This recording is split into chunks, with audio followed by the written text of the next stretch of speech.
The key looked worthless. That was why it stayed in the toolbox so long. It sat buried beneath loose screws, bent washers, faded receipts, and rusted sockets inside the bottom drawer of her father's old workbench. Small, heavy, orange with corrosion. The kind of object most people throw away without thinking twice. Lena Mercer almost did. Then she noticed the engraving. Not on the handle. On the shaft itself. 3 tiny letters worn, nearly smooth by time. HVW. She frowned slightly. What's that supposed to mean? The garage around her stayed silent. That silence still felt wrong.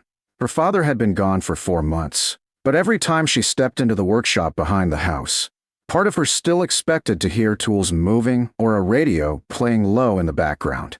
Instead, only dust, only stillness, only unfinished things. Lena sat back against the workbench and rolled the key between her fingers. She had spent the last week sorting through her father's belongings because the bank finally stopped being patient. The medical debt after his accident had been worse than expected. The house refinancing paperwork was a mess. And every conversation lately seemed to end with someone politely suggesting she should consider selling. The truck, the tools, the property, the workshop, everything became numbers once enough bills arrived. She hated that. Her father spent 40 years fixing things for people in town.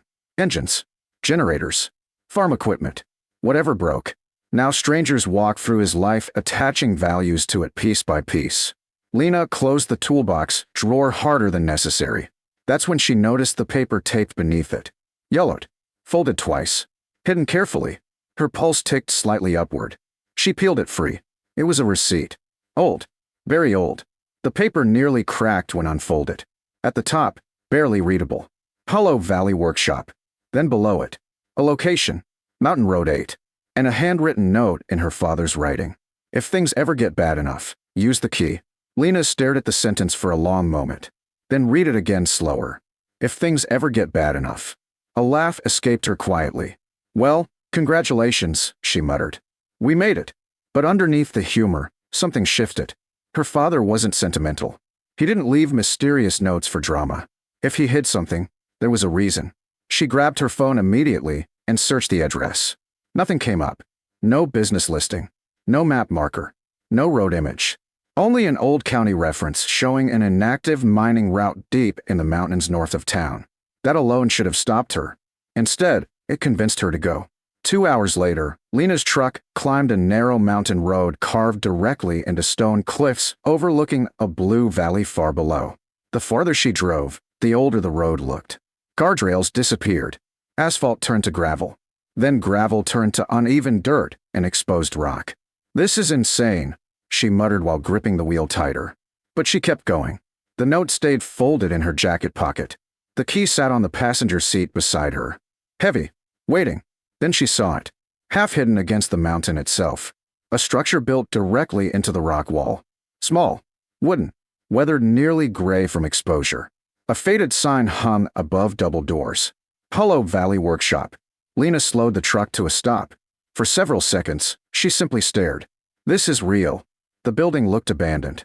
Not collapsed. Not ruined. Just forgotten. The cliff rose directly behind it. A narrow wooden walkway wrapped along the edge, overlooking the valley below. Old rail tracks disappeared into a sealed tunnel farther down the ridge. The whole place looked frozen outside normal time. Lena stepped out slowly. Wind moved cold across the mountain face. The workshop doors remained shut by a thick iron lock.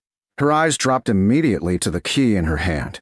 Same shape, same age, same iron coloring beneath the rust. Her pulse quickened. No way. She climbed the short wooden steps carefully. The boards creaked, but held. At the door, she slid the key into the lock. Perfect fit. The mechanism resisted at first. Then, a heavy metallic click echoed through the mountainside. The lock opened. Lena stood still for a second, then slowly pulled the doors apart. Dust drifted through sunlight. Cold air rolled outward. And behind it, a workshop untouched by time. Her flashlight beam swept across rows of tools hanging neatly from walls. Workbenches, machine parts, storage shelves. Everything covered lightly in dust, but strangely preserved. No vandalism. No looting. No collapse.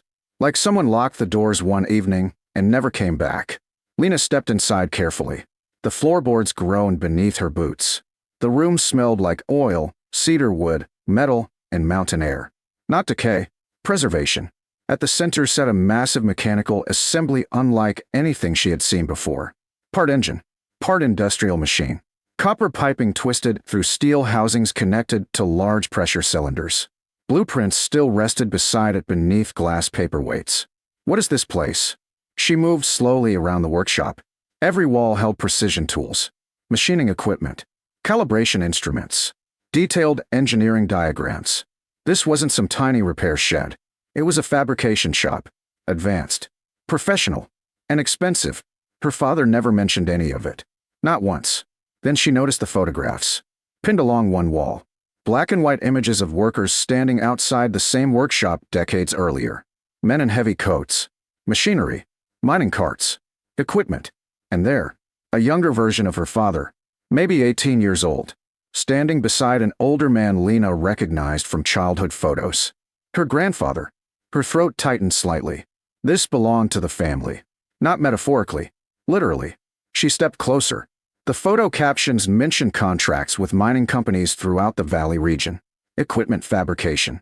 Pressure systems. Hydraulic repair. Apparently, the workshop once serviced half the mountain industry around the area. Then everything stopped suddenly in the early 1980s. The last photo was dated 1982. After that, nothing. Lena turned toward the workbenches again. Something about the place felt incomplete. Not abandoned. Paused. Like whoever locked it expected someone to return eventually. Then she saw the ledger. A thick leather-bound book sitting open near the main machine. She walked over carefully and flipped through pages. Invoices. Repair orders. Equipment contracts. Technical specifications. Then later pages shifted. Patent drafts. Mechanical designs. Licensing agreements. Her brow furrowed. This wasn't just a repair shop. They had been designing proprietary industrial systems. Custom hydraulic pressure regulators. Mining stabilizers. Energy transfer systems. Complex engineering work. She turned another page. Royalty statements. Her breathing slowed. Then another. Licensing renewals. Then another. Active payment schedules. Lena froze. Active.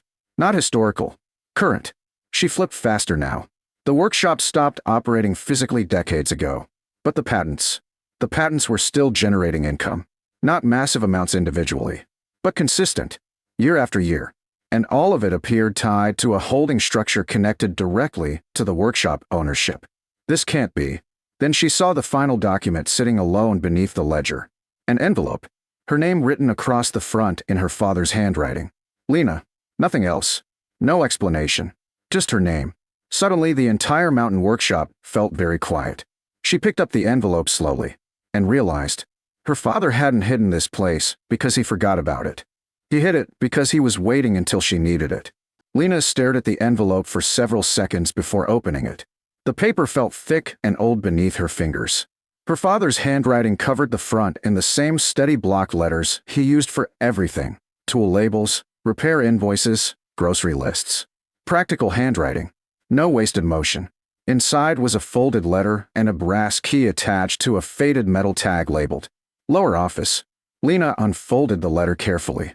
If you are reading this, then either things became difficult or I waited too long to explain everything. Probably both. Despite herself, she smiled faintly. That sounded exactly like him. She kept reading. The workshop belonged to your grandfather before me.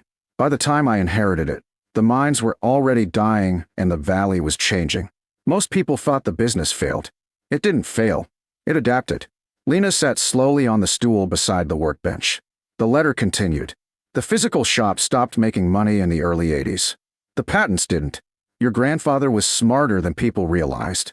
He shifted from fabrication into licensing long before the industry collapsed. I kept the workshop closed because the royalties were enough to maintain the patents quietly, and reopening the place would have attracted the wrong kind of attention.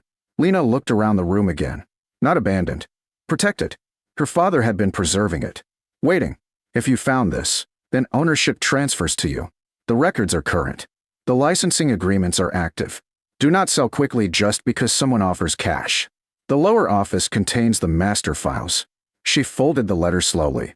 For a long moment, she simply sat there listening to the mountain wind outside the workshop doors. All those years she thought her father was just barely getting by fixing engines in town. Meanwhile, he had been quietly maintaining an entire second legacy hidden inside a mountain. Not secret because it was criminal. Secret because it was valuable. Lena looked at the brass key in her hand and found the stairwell almost immediately once she started searching carefully. It sat behind a sliding tool rack near the back wall. Narrow metal steps descended deeper into the mountain.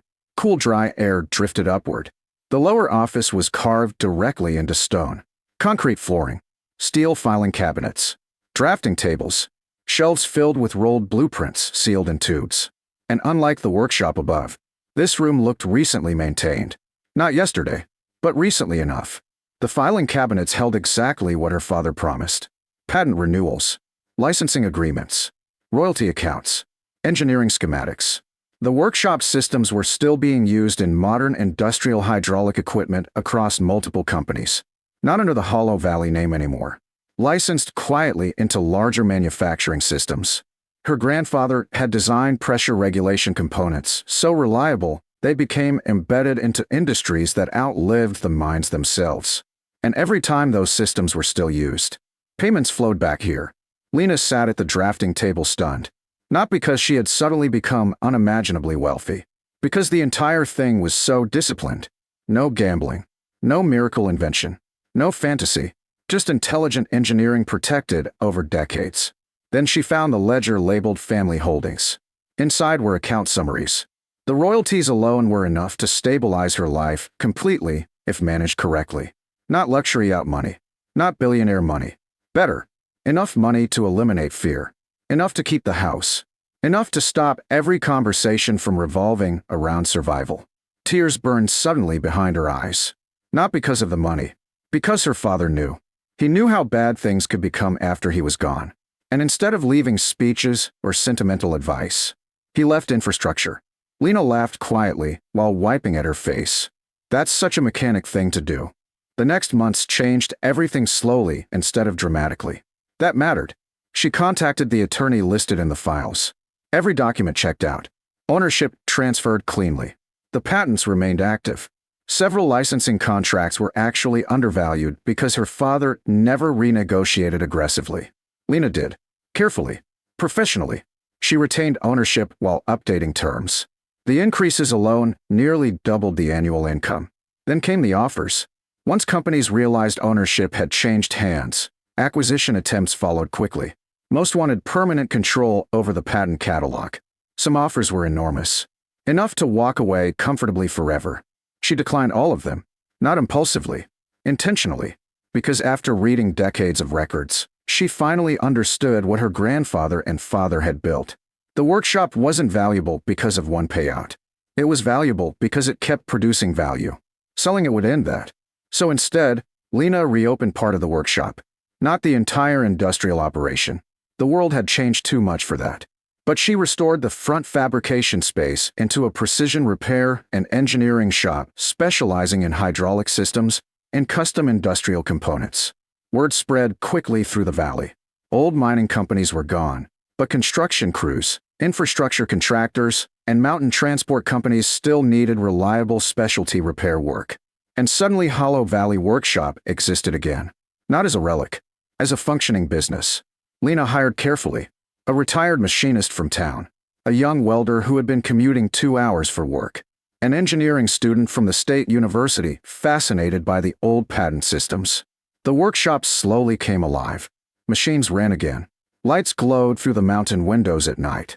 The old rail platform outside got repaired. Visitors started arriving. Not tourists. Professionals. People who understood quality when they saw it. One autumn evening, nearly a year after she first found the key, Lena stood outside the workshop watching sunset move across the valley below. The old sign had been restored carefully. Not modernized. Preserved. The mountain wind carried the smell of cedar, oil, and cold stone from the open doors behind her. Inside, work continued. Real work. Her phone buzzed with another acquisition inquiry. She smiled faintly and silenced it. Then she looked down at the rusted key she still carried in her jacket pocket. Such a small thing. Easy to overlook. Easy to throw away. But it had opened more than a door. It opened the truth about her family.